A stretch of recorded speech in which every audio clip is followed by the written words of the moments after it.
Sud Radio Regard de Femme, Michèle Vianès. Bonjour Michèle Vianès.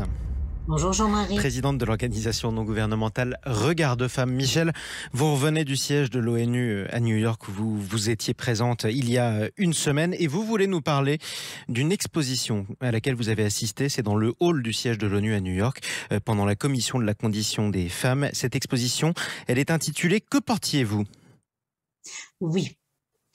Dans le hall principal donc, de l'ONU, des mannequins portant des vêtements féminins divers et variés, banals, plutôt banals.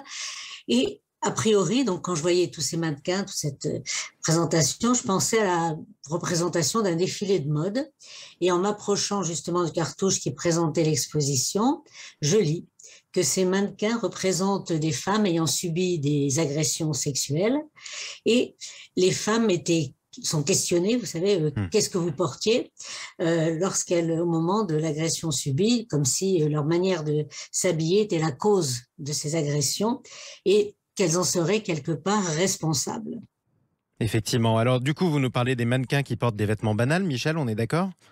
Oui, tout à fait. Alors, il y avait 103 mannequins, donc ça occupait un espace important, et qui représentent les 1,3 milliard de survivantes de la violence sexuelle partout dans le monde.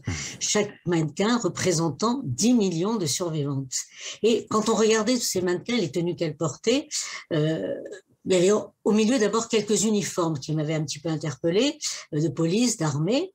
Et puis, en m'approchant, en regardant de plus près, on a vu que les tenues étaient portées par des enfants. Donc, c'était bien des enfants qui étaient agressés.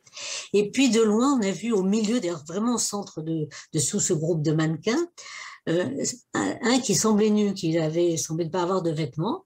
Et on s'est approché et on a vu que ce mannequin portait simplement une couche épinglée au niveau du sexe.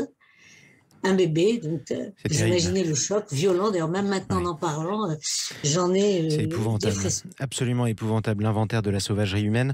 Est-ce que vous pensez, Michèle, que cette exposition peut avoir un effet sur les auteurs de ces violences ? Oui, je pense justement qu'en montrant au monde, puisque c'est à l'ONU, tout le monde passe, ce qui est porté par les victimes des agressions sexuelles, l'exposition donc peut ouvrir, j'espère, les esprits et faire un peu évoluer les mentalités sur ce qu'est une agression sexuelle, d'une part, et puis qui l'a subie.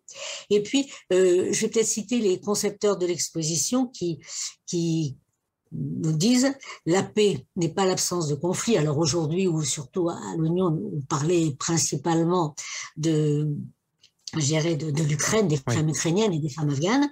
Eh bien, il nous disait que pour une paix véritable, les survivantes donc ont besoin que leurs agresseurs soient reconnus comme responsables et que justice leur soit rendue. Et il nous demandait de cliquer donc et de dire qu'on les soutient, ce qui nous paraît quand même évident.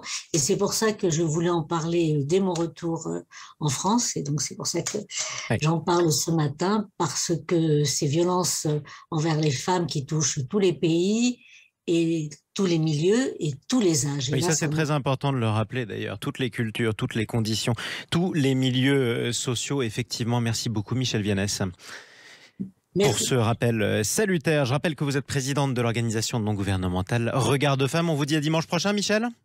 Oui, et bonne journée.